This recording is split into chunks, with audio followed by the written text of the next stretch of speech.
So today we have a very special guest. As you can see, we have Janay. Hey. And Janay has been the talk of YouTube for some time now. And she's just going to, have an open conversation. We're going to talk about some things and just, clear the air on a couple things and see what Janay has going on now. But before we can get started, I know my audience, I cover YouTubers and I also cover regular celeb news. So just to introduce herself to my audience for people who don't necessarily know exactly who Janay is, Janay, just kind of give a brief, introduction. Girl, I've never done that before. I'm so used to everybody telling what I do and who I am. I don't know. Oh my God. Hey, I'm Janay. And I would like to say a YouTube strategist. That's what I consider myself. This manager title, I don't know where it came from. It just kind of stuck. But a YouTube strategist that pretty much helps channels build their channels, either where they are or from the ground up type stuff. Okay, well, that's like an awesome summary because every time you get introduced as a manager, people are like, wait, YouTubers need a manager? Why do they have a manager? What does she do? So that's like very self-explanatory when you say it in that way and you're saying, hey, I'm a YouTube strategist and I help channels strategize to, Right. Yeah, I don't know who started the management thing. I just kind of went with it because when you try to explain to kids, like, I'm a YouTube strategist, and they're like, what? No, this is my manager. It's just easier to say my manager, and I just kind of went with it. But I wish I had to stop that earlier. Okay. Hey guys, okay, as you can see, I will be interviewing Janay, and that is a brief summary of who she is, but I wanted to pause the video to give you guys a little bit more of an in-depth description as to who Janay is. Janay is a manager, YouTube strategist, and she has strategized with some of the biggest YouTubers on this platform that have like couples channels. She's worked with Chris and Queen, Ari, who is her daughter, DMB Nation, Nique and King, Carmen and Corey, and a host of other YouTubers. And she's brought their channels from a low number to a very high number. And what it entailed was doing these staged pranks. If you are on YouTube, you know the pranks are fake. But for a long time, they had a lot of people going and a lot of people fooled that a lot of these situations and a lot of the pranks were real. A lot of people brought into the storylines and, they rode the wave and it helped grow a lot of channels. Janay is the person who is behind coming up with these concepts, these strategies of these pranks, and aligning these YouTubers with other YouTubers and having them collab with other collaborators. And ultimately that helped build their channels. From her working with these YouTubers, some situations, well, a lot of the situations ended very badly. And, there was accusations that she scammed people out of their money. There was accusations that, she wasn't genuine. There were a lot of allegations that discredited her as a manager, defamed her character, and there was a lot of people who wanted to come from under her and do their own thing and part ways, and it ended badly in a lot of the cases. Janay is now speaking out and wants to clear her name, and I'm sitting down talking to her to talk about what happened, how did it start, and here are a couple of questions that will come up in this interview. But I want you to speak to the situation because the situation caused you to have a bad reputation because people started to say that you were scamming them out of money. Mm-hmm. They said that you locked them out of their channel and you were trying to take over their channel and do them dirty. I just want you to speak to that situation and clear the air about that from your point of view. Did you lock them out? What happened? You just told they took the money? Like, what was it? Okay. And in your interview that I seen with Zoe, you made mention that Nique and Carmen were fighting while she was pregnant. Yeah, that was no secret. Somebody else had dropped that on their channel. That's what I was like, why everybody said I told too much? Can you elaborate on that situation for some of us who didn't know? I was trying to break them up, and I thought I had hurt Nique because I fell, and when I fell trying to keep them apart, I fell back on Nique. Okay, so someone said, why did she tell all those lies on the Taylor girls and had the house turn on them? Was it because she felt threatened that they were too smart for her to manipulate? All right, so now that we see what's coming up, now let's grab our popcorn and get on into this interview. Starts off a little slow, but it picks up. So get your popcorn ready and let's jump into this tea right now. Okay, so how did you get started? Like, who was your first clients as a YouTube strategist? Damien and Bianca, DMB Nation. I started with DMB Nation back in, I think we've gone into 3 years now, like 2017, I believe. And I started working with them. Damien and Bianca at that point had a couple of viral videos and stuff, and we all were in the same area. Damien and them are from Fort Wayne, Indiana, and I was living in Fort Wayne because I was the radio personality there, and I had a daycare and I had a restaurant at the time. And so me and Damien had crossed paths prior to them kicking off their couples channel. He was doing like sports or something like that online, and they kept taking his channel because, the NBA don't allow you to, use their content. But he had got it up to like 25,000, but he was a manager at Little Caesars, and he was like, he not making any money off of it. So I was like, that's real good. He was like, I'm not making any money off of it. And I was like, we should do endorsements or whatever. I was like, advertisers would pay to be on something that big. And he was like, we talked about it a little bit more. And the way I knew about that was because as a radio personality, we would have endorsements. But never did I know about the ads on YouTube. And so that was at the hospital. Him and Bianca came to see me when I had my son, when I had Kaden. So they came to the hospital to see me. And then long story short, they started and it took off. And me and Damien crossed paths when Bianca was having Kyrie, and when she had Kyrie, he was like, I was trying to buy the radio station in Fort Wayne, and I was 60,000 short, and he was like, so what you up to? And I was like, yes, I was like, I'm trying to buy the radio station, I'm looking for an investor for 60,000, and he was like, come holler at me tomorrow. I said, boy, what you talking about? Yeah, I said, he said, for real, come holler at me tomorrow. I said, okay. So when I went over there, I'll never forget, there was an apartment, it was a condo actually. It was Amazon boxes everywhere. The Curve TV had just came out. It was on the wall. And I was like, I said, boy, don't have me over here. Y'all selling drugs. Right.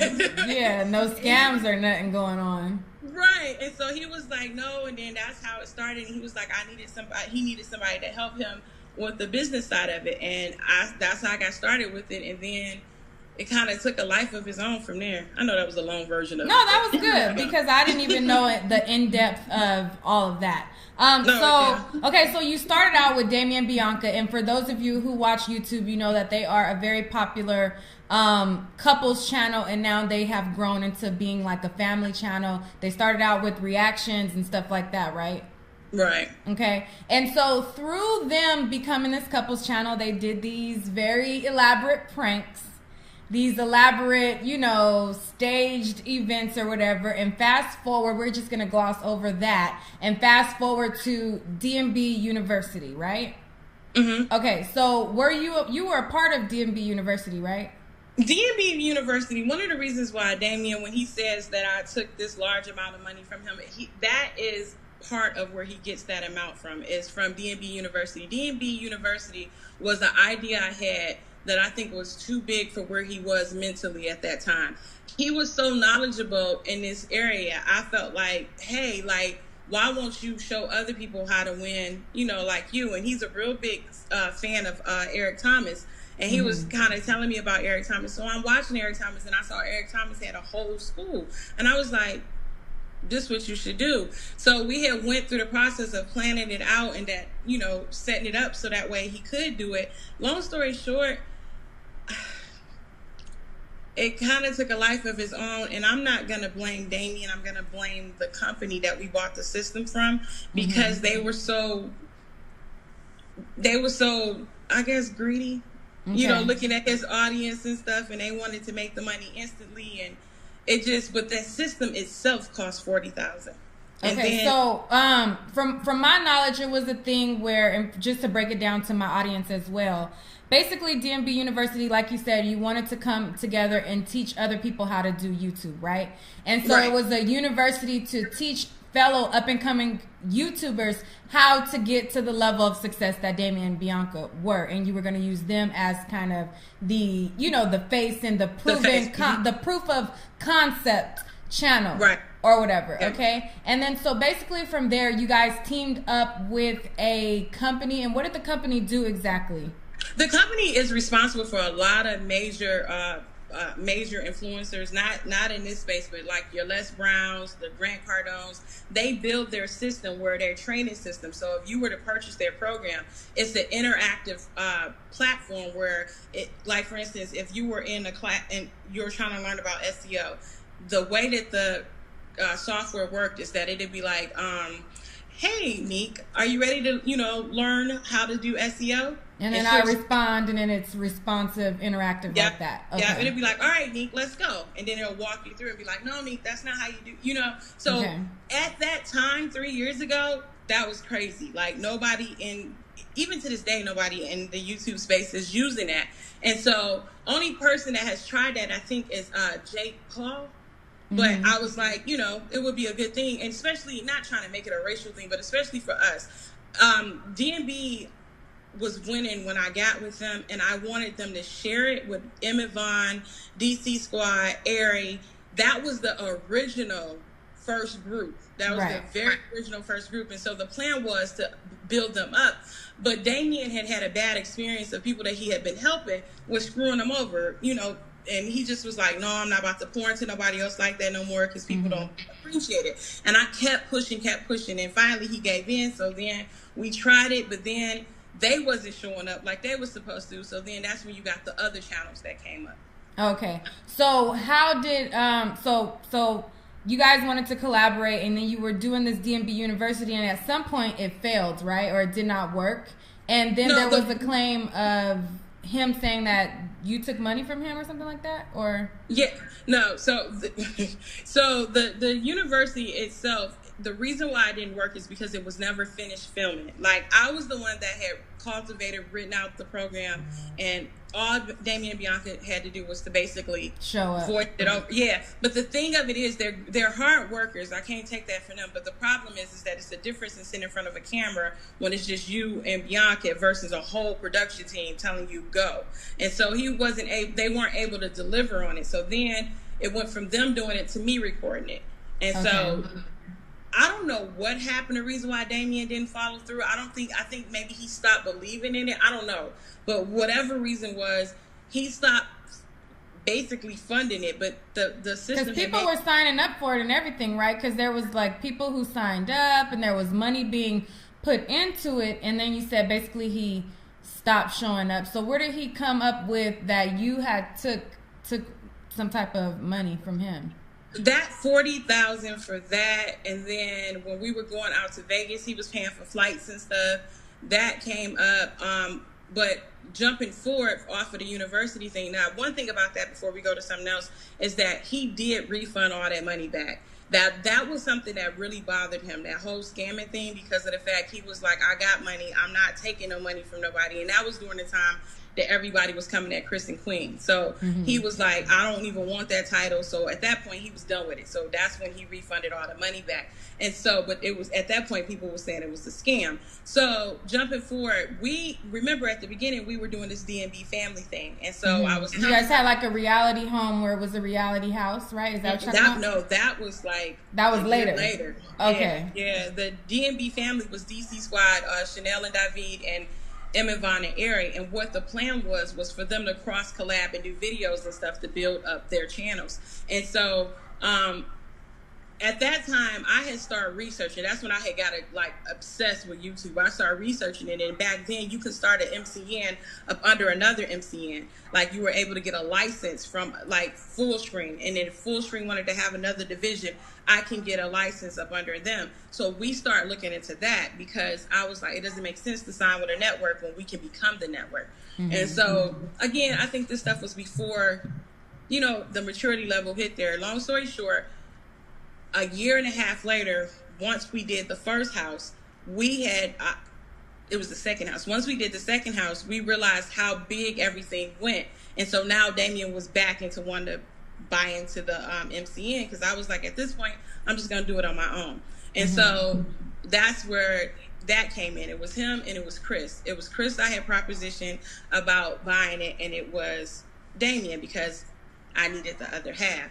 Chris decided to get his I-8, And so he was like, I got to wait till the next pay period. Mm-hmm. I'm like, I got to make a move now.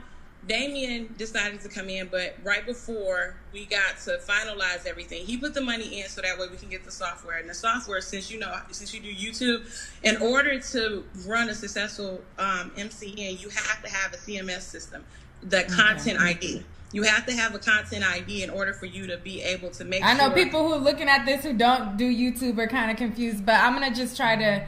Okay, so basically an MCN, because I know there's probably somebody who's like, well, what's an MCN and what's a this and this and that. So there are some people who have these networks on YouTube where it's kind of like a management network, right? Am I saying that right? It's a multimedia, yeah. Okay, and then so you have these YouTubers and you help them brand themselves to branding deals, and you help them manage their YouTube career, and you get a percentage of it, but it's all done through the MCN, right? Right. So that when with the system, with the content ID system, instead of you having your own Google AdSense, your payments will come through the MCN's AdSense. Okay, so the YouTuber who you're managing, instead of the money going to their account, it comes to you, who is the MCN, and then you distribute their money. Is that how it works?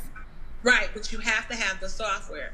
And so that's the biggest expense with it. And so that's where me and Damien kind of was still negotiating, and then we came to an agreement because Chris backed out. So then Damien decided to come in. But then at that point, Chris and Armando was like, we're not trying to be signed up under Damien. We don't want him looking at, our stuff. Long story short, I've never said this before. What happened, and I don't even think Damien know why I pulled back, but what happened with us, the reason why our whole relationship partnership went down was because of the fact Live Raise. Back in the day, Live Raise was this company where they would pay you to go live. And so Damien and Bianca was doing it, and they was making good money doing it. But long story short, when they did the breakup thing, they couldn't go live. So the guy got mad, whatever. But Damien gave them back the money that they had given them. So long story short, I'm telling you that to say that relationship I thought was, done with. So one day Damien's like, hey, meet me at the Cheesecake Factory. And I'm like, all right. So I get up there, and the owner of Live Raise is there. And I'm like, what's going on here? Yeah. I'm like, hey, and so he was like, talking to me about, he just found out that we're building out our MCN, how he wanted to bring brand deals to us and all that other stuff, because he was very well connected. And one of the companies he was connected with was a real big company. So I'm like, all right, I'm listening, but I'm trying to understand, how did you get him back to the table when he was mad at you? And, I'm trying to understand. When their situation had went bad. Yeah. So I don't know what I said, but something I said kind of rubbed Damien the wrong way. So he was like, let me talk to you for a minute. So we went in the back and we were talking, and he was like, just relax, like this guy gonna help us, because I'm And what was the guy helping you guys with, the MCN? No, he was helping us with the brand deals. He was going to be the company that was going to bring in the brand deals for the clients that was up under it. Okay. But I'm like, this don't make sense, because he's the Live Raise guy. So why would you want to partner with us when you already got these? His biggest person was CJ Saku. Why is you sitting here? You know what I'm saying? That don't even make sense to me. Long story short, it was probably about a week later. The guy hit me up, and I don't know if he did it on purpose or not, but he was like, hey, I was trying to see if you and Damien came to a decision. And I was like, a decision about what? And he was like, Damien is buying the company, and I wanted to know how you guys was going to move forward. So he was buying, Damien was said to buy your company that you were? He was setting up to buy Live Raise. Oh, the guy's company. Okay. Yes, but Chris and them didn't want to be any parts of Live Raise neither, because Live Raise didn't do them right. So what was happening was, he was basically about to buy Live Raise, not telling me that he was buying Live Raise. And because of the relationship I had with that group, he knew if I told them to go over to Live Raise, they would go. So when they would come over, not only would he be eating from the percentage of the MCN, if I went with that, he'll be eating from the Live Raise thing as well. And I was just like, that's just dirty. Real, but at the end of the day, I guess that's business. And I at that point, I was done. So I started pulling back. And as I started pulling back, he started noticing it. And then his new management, Floyd wanted to manage Damien before I got in the picture. But Damien went with me. And so I kind of brought Floyd back in the picture, like, you know, like I'm about to, you know, go a separate ways, because my spiritual mother, my first lady, is real cool with his old manager's family and stuff. So I'm like, basically, I'm trying to transition out of the situation. So I'm telling Floyd, like, hey, like, I think you can be better for him. You a guy, I thought that was a good transition plan, and it wouldn't. Okay, so basically you guys ended on bad terms. And then he started getting accused of scamming people, and then he threw the fire on you, or how did that go? What everything started popping off again with us is when I started working with JQC. When I started working with Corey, as you can see, the drama that's playing out today, Corey showed that text message of that Instagram message when Damien said, "Yeah, I've been watching, I've been subscribed, Back early, Damien had told me about Corey and Carmen, but I didn't, you know, he was like, you know, yeah, this guy, he's so cocky. He like, yeah, I know you watching and this, that, and other. We're going to be up there with you one day. This is what Corey is saying to Damien. And Damien laughing, like, as he reading it, he was like, what you think? I was like, he sound like you. Y'all both arrogant or whatever. So I was like, I said, but he sound like he, you know, he got that drive. So that was the end of that.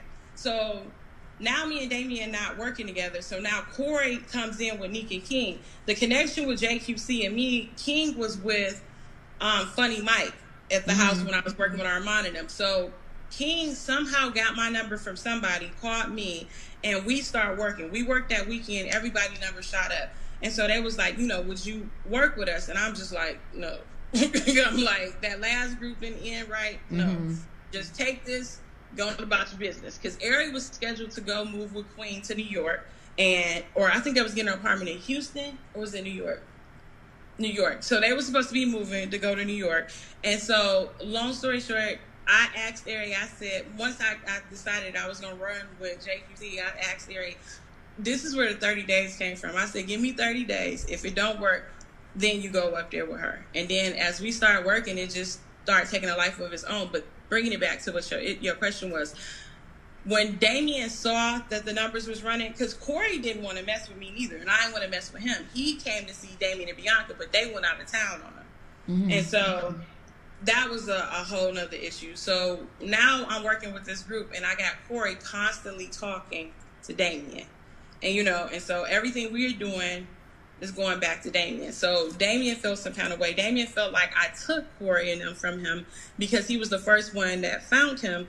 And I'm like, why didn't you work with him then? He was coming to see you. How did he end up, you know, with me type stuff? Right. So, yeah. Okay. All right. So moving on from that, you just were mentioning Queen and Ari going to New York, and then that didn't work out because you wanted to let her know that she can basically be successful with the new team that you were forming. Do you feel that she was the association with Queen? Do you feel like it ever like put her kind of in the shadow in some way, as people claimed at all? No, because one of the things that I think was brilliant on Ari and Queen's relationship is that they didn't play their relationship out on social media. Like some moments came out, but when they were together, sometimes people didn't even know that they was together. So their relationship was organic. It wasn't until everybody else started getting into it. Like when Nique and King pulled that move and told Queen that I had told them that Ari couldn't go because she was in her shadows and all this other stuff.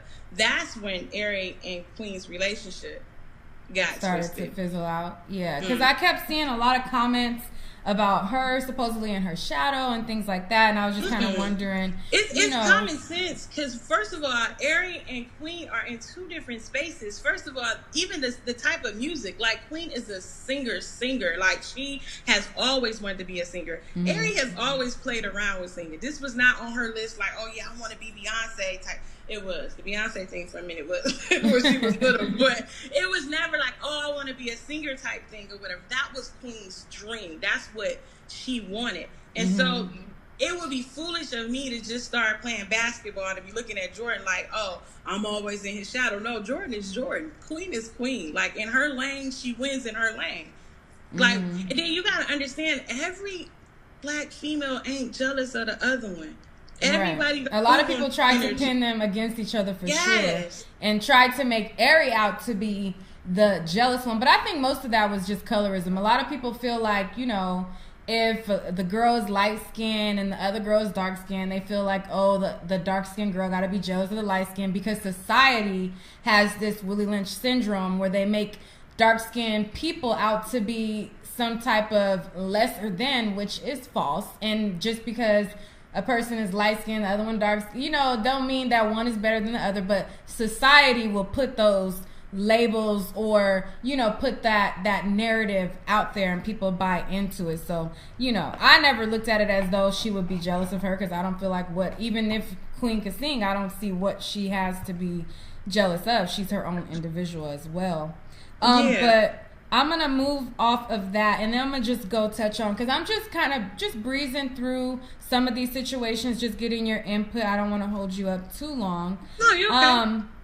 I want to talk about, so I'm going to just break down a couple things that we kind of didn't, or shape some of this stuff. So basically, to my audience and those of you who are looking, Janay, she had these teams. She started off with DMB Nation, and it was DMB and a couple other YouTubers, including her daughter, and they had this house. Then she transitioned because that situation didn't work out.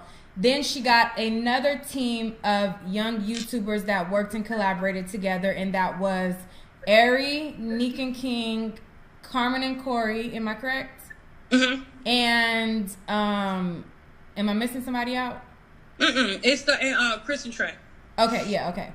So from that situation, she aligned herself with this new team, and with this new team, I watched the progress grow, and it seemed a very rapid rate. So she got these YouTubers who had smaller followings. They were under, I want to say, 100K, right? All of them. Chris and Trey came in at 20,000, and Ari and Nique and King and Corey and Carmen was like at 220. Oh, okay. So they had more than I thought. I thought they had less than that. But so basically she came in, she started working with them, and from them collaborating with one another, it helped strengthen all of their audiences overall. They did pranks. YouTube strategized, and you gave them strategy on how to win and how to blow their channels up. So their channels grew rapidly, and once their channels grew rapidly, and you got a commission or it was a percentage. A percentage. Okay. 20%. So you got a percentage as a manager, strategist, or whatever for helping build and shape their channels. And as their channels blew, the money increased, right? And they wanted to jump ship at some point. Right. And from my knowledge, from looking at it, I always looked at it as a situation to where they got in the game, they learned the game, and hey, you already taught me how to do this. Why do I need to pay you to do something that you taught me? And they jumped ship. That was my outside looking in perspective. But I want you to speak to the situation, because the situation caused you to have a bad reputation, because people started to say that you were scamming them out of money.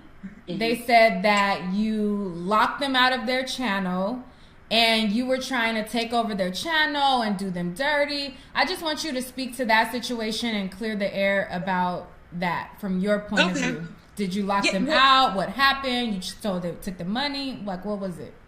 First and most importantly, there was no money stolen. There was no channel that was locked out. What was put in place is the same thing that MCNs do. See, remember at the beginning I was telling you, when you sign with a network, they have access to your channel. So if you ever decide to leave, ABC network, ABC is like, okay, listen, we got a 3-year agreement. But if you leave, know that I'm going to recoup what I believe that I would have made over those 3 years. And so what networks do, if you're not as big, and at the time, Nique and King and them wasn't as big, and they were the only ones that were signed to a network. At that time, they wasn't that big, so I knew that Studio 71 wouldn't pursue them. So I had our attorney draft up a letter, and we got them out their agreement. So when they unlinked from Studio 71 kept the last part of their check. basically saying like, okay, well, y'all owe us, but y'all gonna leave, we gonna take this. And it totaled to 21,000. And the reason why MCNs have access is because they know that certain people will do what they did. You'll get to where you think you don't need me no more, and then you'll try and leave. So to protect the entity, what they do is they like, nah, we're gonna have access of your channel via YouTube system, so that way we can guarantee that we get paid for the services that we provide. Yeah, you can't just jump ship and right. And so since I did not get the approval yet from YouTube, I had to improvise, because remember, I didn't want to do this anymore. So I had to improvise, and the way that I improvised was, okay, I don't want passcodes because that can get messy. Two-step verification, that means that you can't move without me knowing, and I can't move without you knowing. And so that's why we put the two-step verification. But the two-step verification, at the meeting, I explained to them, that was not something that I want to do right now. But the moment that I feel like y'all moving on some other stuff, that's when I'm going to go ahead and enforce the two-step verification. Because per my contract, I was supposed to be paying them. Mm-hmm. Like, and they weren't supposed to. Okay, so basically you are running it as a MCN, but you didn't properly collect the funds like you were supposed to and distribute it to them. They were getting paid and then paying you. Right, and okay. that was the fatal mistake that I made, because of the fact it's easy to pay somebody, like I said, 20% of 8,000. When you get into 30,000, because that's the magic number. When everybody hit that 30,000, that's when everybody act up. Mm-hmm.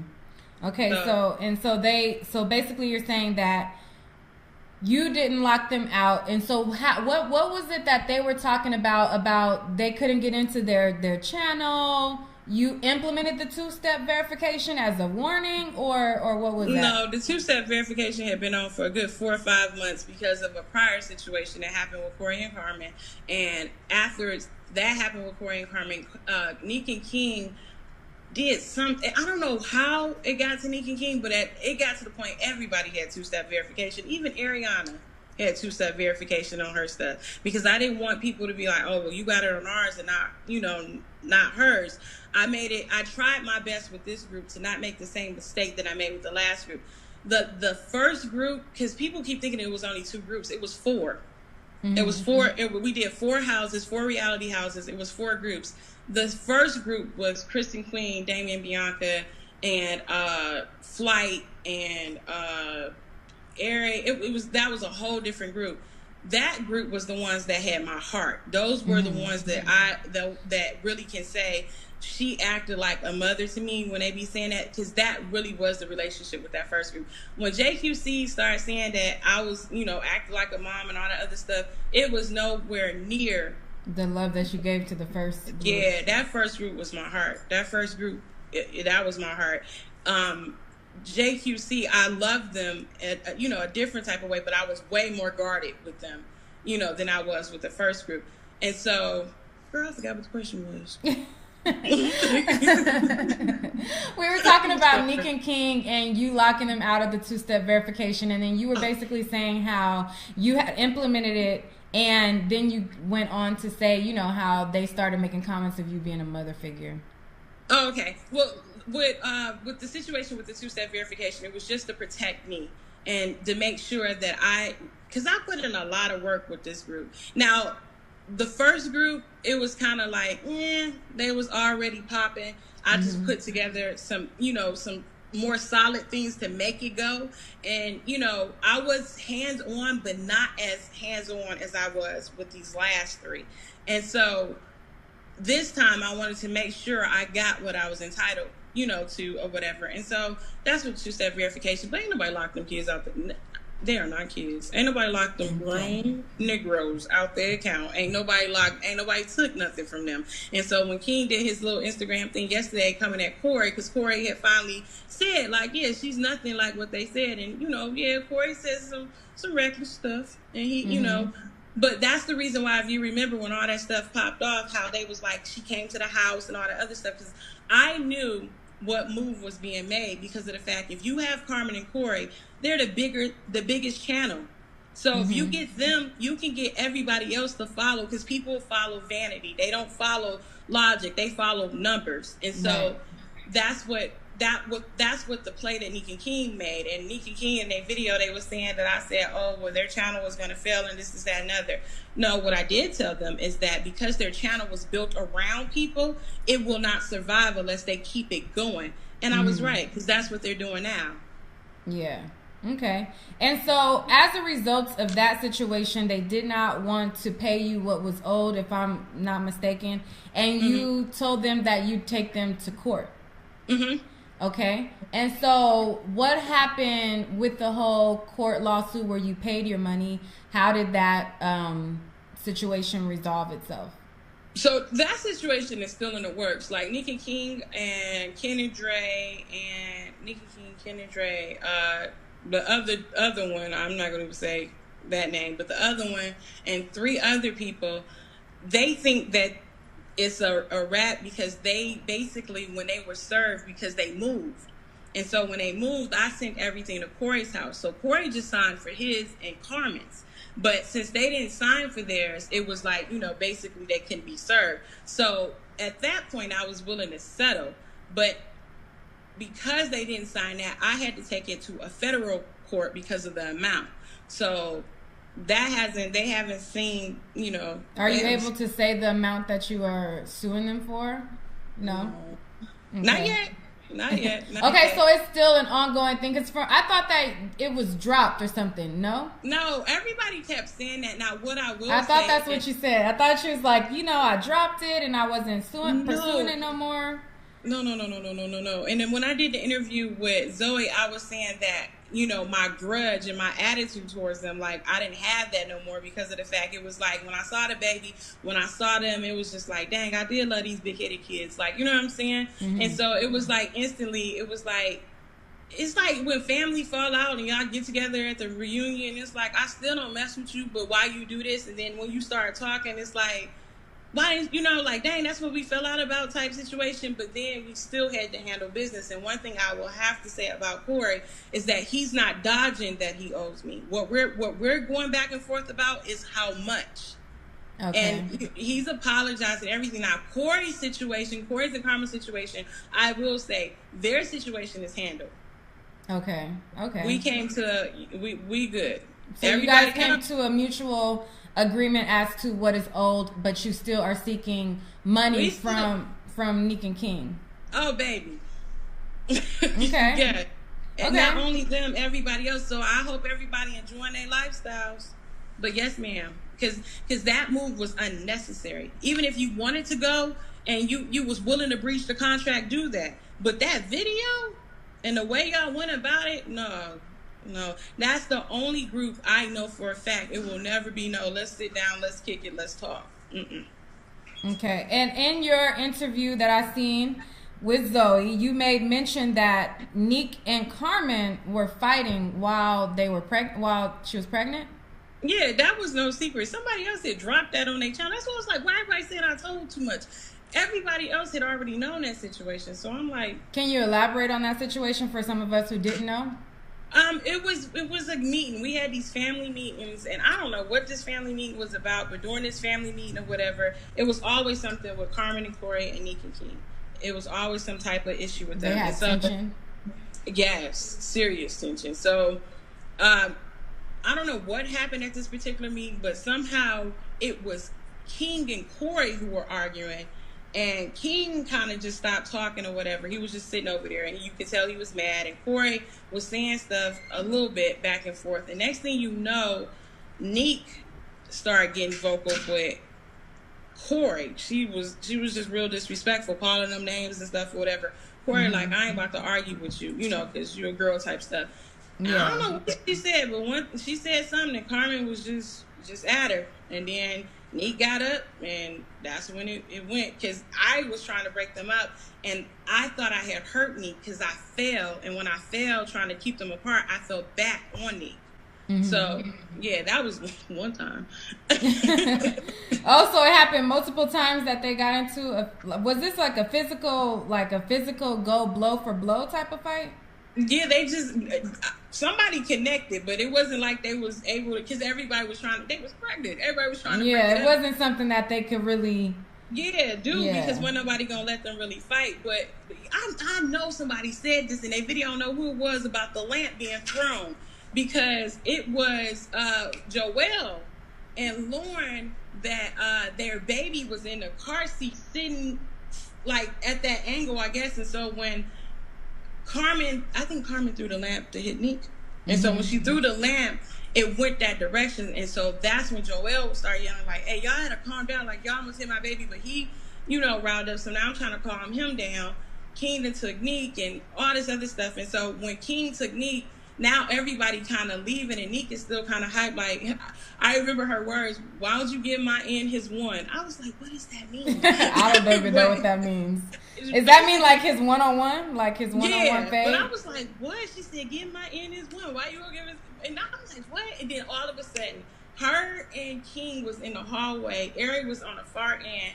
And Nique and King instantly, I think it was Nique that came at me. She was like, Janay, and nobody was rolling cameras as much as people be vlogging. You know what? No, girl, if it was real cameras going down, everybody would have went viral. It was just, that was my fault. If I had allowed them to self-destruct, they would have. But I tried. They didn't have no business doing that though while they was pregnant. But it's entertaining to listen to. Yeah. But when that situation popped off or whatever, so Nique and King is in a hallway, and after they going off on them, all of a sudden Nique is like, and Janay, it's your effing fault because we didn't even want to be in this meeting. And Ari was over in the corner, and then King kind of like jumped behind Nique, was saying something, and Ari was like, y'all ain't gonna be yelling at her. Like, she just started yelling, and I'm looking at her because I'm like, I've never seen my kid like, you know what I'm saying? Act like that, yeah. Yeah, so everybody got quiet, and then everybody went their separate ways. So that's how come I was surprised when everybody be talking about Ari ain't got the same energy. I'm like, nah, y'all know what it is. Ari ain't around here ducking and scared of folks. It's just you gotta you pick your battles. You know what I'm saying? It's like, that wasn't her battle. Yeah, it's like. Okay, so off of that was entertaining. But okay, so I asked some of my subs what are some questions that they wanted to ask you. And someone wanted to know, why did you wait so long to defend yourself? And then they said nobody believes her because she never came out and spoke with receipts. I think you did come out with a receipt video. But yeah. Maybe they missed that saga, but I guess to the first question, why did you wait so long to defend yourself? Because you did wait a little bit. Like when they were making all the videos, I think Carmen and Corey had made a video, or they had went live or something, and then Nique and King made a video, right? Yeah. I responded to Nique and King's, and I think that only sat for maybe a week. I responded to Nique and King stuff. What everybody probably is referring to is, why haven't I addressed everything that has been said about me, and why am I doing it now? I'm doing it now because I'm in a different space. My clientele is a different type of clientele. And before it was like, who cares what y'all saying? Because at the end of the day, it doesn't really, the people that's quote unquote mad and look at me a certain way, they not trying to work with me. They just, in the pews talking. So it didn't matter. But when I started crossing over into this other lane, and this became a conversation and it became a weapon that my competition was using against me to, try and get some of my clients, was like, oh, look at what she, And so it was like, wait a minute, this starting to look bad, type stuff. And then in my mind, even though I see it in the comments, people like, she too old to be this, that, and other. And at first I was like, I agree. That's why if you ever look at all the groups I was with, I try to stay out the camera. Because I'm like, I'm a senior citizen. Like, ain't nobody trying to see You is nobody's senior citizen, but you are older than them, but you ain't no senior citizen, though. All of them can be my kids. And so my thing was, nobody wants to see me. They want to see them. So I stayed out the way. But it was like video after video. Girl, this is a 3-year saga that folks still was dropping videos. I'm like, this doesn't even make sense. I'm not even in the way. I'm not even doing anything. So why is it that I'm a constant conversation? So y'all want to talk? Let's talk. I heard that. So that's kind of where it happened. And then what I'm about to launch next is just like, okay, I need to clear this up. Okay, so someone said, why did she tell all those lies on the Taylor girls and had the house turn on them? Was it because she felt threatened that they were too smart for her to manipulate? Okay, first of all, let's say I'm the queen of manipulation. They couldn't have been that smart because they was with us in every house. So no, it wasn't that. Oh, I want to control the Taylor girls. It wasn't that at all. First of all, in the interview I did with Zoe, it was so long. We talked so long. Some stuff, he didn't make it. Yeah. And the thing with the Taylor girls or whatever is that it's a picture that Ty, Deja, one of them dropped, talking about the OGs of YouTube. They weren't. I got that same picture. It has everybody in it. The picture that they circulated is the one that they took some people out. Point being is that they are trying to claim, credit for a throne that wasn't theirs. You know what I'm saying? Like, it's like, y'all, that house in Atlanta, y'all wasn't invited. Like, y'all showed up. Like, you know what I'm saying? Because Chris invited them, and it kind of went from there. Nobody was lying on the Taylor girls. After I said what I said, Deja and them haven't said anything else. Okay. So that's that on that. Because there was mention of, okay, so if I'm remembering correctly, not even going off of the questions, there was a situation between somebody disclosing Queen's business or something, and that talking to one of the Taylor girls. Yeah, Deja, but I don't know if Zoe kept that in or not.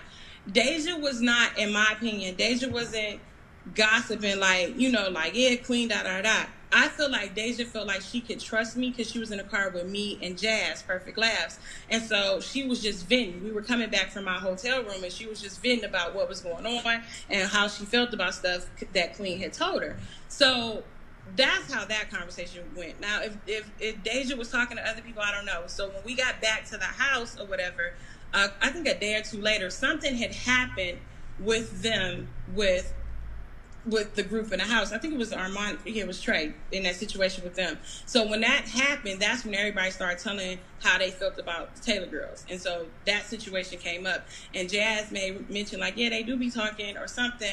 I really don't know because I don't want to lie on the girl, but she said something to the extent of like, yeah, she was talking in the car about you, bro, talking about Chris. And then she was like, wasn't she, Janay? And I was like, yeah. And then I kind of finished the story or whatever. And so that's when I told them what was said. And I told Chris, I said, don't say nothing. But I didn't think Chris would go back and say something to Deja, but he went back and said something because he felt some kind of way. Because, you stand at my house, I'm bringing, let me stay on Chris for a second. He does not get the credit that he deserves at all. A lot of these channels would not be winning if it wasn't for Chris. Joel and Lauren, Armand and Trey, the Taylor girls, Chris personally walked them in. Perfect Laughs, like Damien didn't even want to work with her. Like, she followed us around in LA. And I was like, okay, well, Damien, like, let's talk. He was like, no. But I linked up with her and brought her in. That's what's so funny about this. A lot of these kids was misfits. A lot of the people that act like they all friends, they wasn't even messing with each other. Well, and you can tell they don't mess with each other now. And I ain't nowhere around. Yeah, you can tell that they don't mess with each other now. Yeah. Oh, go ahead. Did you want to say something else?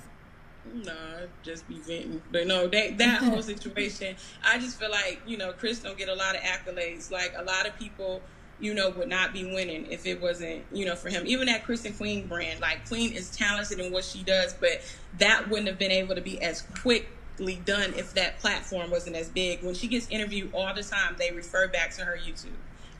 Okay. Okay, so someone said, what are you doing? 6:30. I'm sorry. Okay. I'm sorry. Someone wanted to know, they said, what mistake did she make because it always is everyone else's fault besides hers? Is she going to take any responsibility for the rumors? So I've seen that a lot. One of the things is that it just because two people are fighting doesn't mean that both parties are guilty. Like, if you punch me in my face and then I jump on top of you and now I'm beating your tail, that don't mean that I had a wrong in the situation. It just means that I decided to fight back. My thing is, in this situation, as far as doing something wrong to these kids, or I hate saying that word because they're not kids. Yeah, at all. But me doing something to them, I really, if it's something that I've done or whatever, I would definitely own it. But I ain't did nothing to these kids. I ain't did nothing to these kids to help them but change their lives. And so that's the part I don't understand, how all of a sudden I'm just, this the bad person. Guy. Yeah, because I'm like, can y'all please say what I did? It's that, like, Nique and King, well, she could have locked us out of our channel. Negro. Right, but like, you know didn't. What I'm saying? So, yeah. So what do you think okay, so someone else says, why is everyone lying on her name? So why do you think that everybody is coming together to make these tall tales about you and defame your character if, like, you didn't do nothing? Like, I didn't do nothing. Like, why is everybody, choosing to defame your character? One of the most important things you have to understand is this is where I was wrong at. I underestimated these kids. That's where I was wrong at. Because at the end of the day, it's business. And some people have that notion to be cutthroat in business, and some people don't. And in this space of what I'm in, you had two people that wanted to do what I was doing. And even if you look at the dad's comment when he was like, I couldn't have that much power and F it up. It's like, power? What is he talking about? Everybody wanted to be in the position I was in to work with these talents. Mm-hmm. And so you got the Taylor girls who, even in the text message that I showed with Zoe, they wanted to buy into the company. You got Damien, who I was supposed to go ahead and partner with the company. So now you got these two pissed off people watching me win with these groups that they feel like they should have been a part of. So now you got the influence and the bag behind it. And now you get the ear of one or two of these teams or whatever. You tell them this, and then it just circulates. And like, yeah, you shouldn't even be paying her that because I don't pay her that, and da-da-da-da. It's like, the telephone game. One thing gets said, and it just keep going. And mm-hmm. it was to discredit me because of the fact if you discredit me and you knock me out the space, the throne is up for the taking. They could just come and do the damn thing. Yeah, you've seen it happen now. You look at Damian roster, it's my team. Mm-hmm. I don't even know what his full roster is, but I seen it was Damien, and then he has Nique and King, from my understanding, mm-hmm. under them. Carmen and Corey, and who else went over there? Those are the two main ones. If they already got your formula, why are they going under somebody else again? I don't know what them geniuses was thinking going over that way. Oh, yes, I do, because of the fact when you have that type of status, they feel like they're able to take them to the next level. But ain't nobody moved more than 200, 300,000 in 9 months. But we did that in 3 months. We went to $1 million. Child. So someone wanted to know, they said, would she ever try to partner with the Zeus Network app, meaning the same formula she does with the cloud houses? Would she do it on the Zeus platform instead of YouTube? The Zeus platform is absolutely genius, and I don't think, if I was the owner of Zeus Network, I don't know if I would reach out to somebody like me. And the reason why I say that is because of the fact we're in the same lane, just driving at different speeds. You know what I'm saying? Mm-hmm. But if he had the same, I don't know, I'm just so tainted now. Are you gonna do another Cloud House? Yeah, I'm gonna do something different. I'm not gonna do the whole Clout House, Couple House, or whatever. That's over with, done with. What I want to do now, what I will be doing now, is I'm going to go ahead and do a house that's going to tap into all the niches. A lot of people don't realize a lot of these groups are winning because of the fact they have a defined audience. When you are dealing with relationships, that's the reason why your channel is going, because YouTube recommends you to that audience. So mm-hmm. I want to show other people, like, that might have kids or that might want to do beauty, that might want to do cooking. You can still win with the same formula in a different space. So my next project, in the next 3-4 days, I should be dropping the commercial and everything. But what I am going to do is drop the 4 houses that I did do, because we have complete footage of each house that we did, and so I'm going to drop all seasons of those. And who are part of those that you're going to drop? The first group was Flight, D&B, Chris and Queen, Airy, some other people that's not doing YouTube no more. That's the first house. The second house that we did is going to be, that's where the Taylor Girls made an appearance in the last part of the house, but they were really in the second one. That's when Armand and Trey came in. That's when Jazz came in, and Chris and Queen, and D&B wasn't in. The third house was Armand and Trey. It was Chris and Queen. It was Quay and Lala. It was Jazz, and I think and Airy, and Emma Vaughn and them. Okay, so all of those you already shot when you guys were on good terms, and then you're going to release it. Yeah. How do you feel like they would feel? Like, man, we don't even F with her. There's gonna be some pissed off folks, but who cares? They already mad. We might as well all just go ahead and get this out of our system, because everything that came out, my thing is that y'all say I'm a scammer and I'm greedy and all this other stuff. Well, say it now, because I need to get my money back from all that footage that I did. Yeah. Someone said, I'm gonna just wrap up and ask you a few more questions, and then that'll be that. I feel like we I got another interview sitting, and I got another one I gotta do, and they like gotta go. So can we do this last one, babe? Okay. Let me see. Someone wanted to know about the social experiment. They said, does she realize the social experiment did more harm than good, and that lying on a pregnancy was a horrible idea? One of the things with the social experiment is that it was just that it was a social experiment. So what I don't understand is how is it that it was. Are you still there, Nique? Yeah, I'm here. Okay. With the social experiment, it was just that it was a social experiment. It didn't work. Okay, we move on. Lying on a pregnancy. Is y'all kidding me? Everybody do pregnancy videos talking about they pregnant. What the heck? And the whole thing with that wasn't to show like, oh, well, yeah, I'm pregnant, this, that, and that. Every relationship that has went through a breakup that I've seen in this space, everybody mysteriously is pregnant. Everybody mysteriously, you know what I'm saying? Because of the fact they feel like that's something that's going to keep a relationship. So the whole plan with that was not only to revive their channels, but also, too, was to see how people would respond to it. That's all it was. And guess what? We did a good job, because people still talking about it. Okay. Alrighty. Well, is there something that you want them to know going forward? Because I feel like it did damage your reputation in a little bit. You talking about the social experiment part? No, just overall. I'm just talking about overall your experiences with DMB, your experience with Nique and King.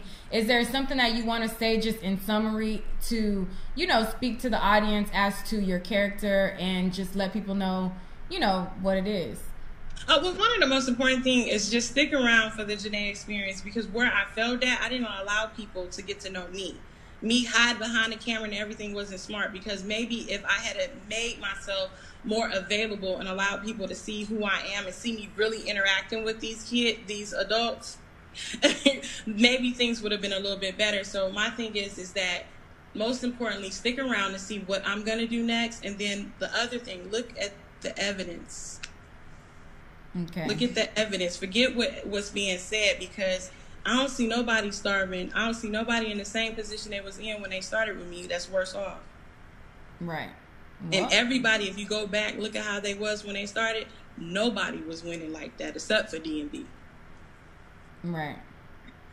Okay, so that's that on that. Thank you so much for talking to me and taking the time out to speak to me. You do get a bad rep, and I've definitely defended you a couple times on my channel because I appreciate it. I feel like it was unfair, but hey, it's better to hear out of your mouth. You was living it, you were there in those situations, and hey, you lived it, you can speak on it better than I can.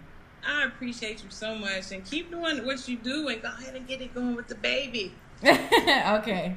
Yeah, I gotta do more content with her, but thank you so much. You're welcome.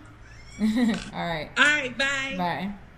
All right, guys, that's all for this video. I want to know what you guys think about it. What do you guys think about some of the things that Janay had to say? Let's talk about it down below. Would you be managed by Janay? After hearing her side of the story, after hearing how she explained it, and after seeing visually how she brought these channels from one place to the next, would you, as an upcoming YouTuber, work with her? I want to hear from you down below. If you're not subscribed to my channel, be sure to hit that like and subscribe button right now. Liking this video helps me out a lot. Sharing this video helps me even more. And commenting also helps your girl out. So, yeah, do that. Do all of those things right now. Not now, but right now. Okay? All right, guys. Peace.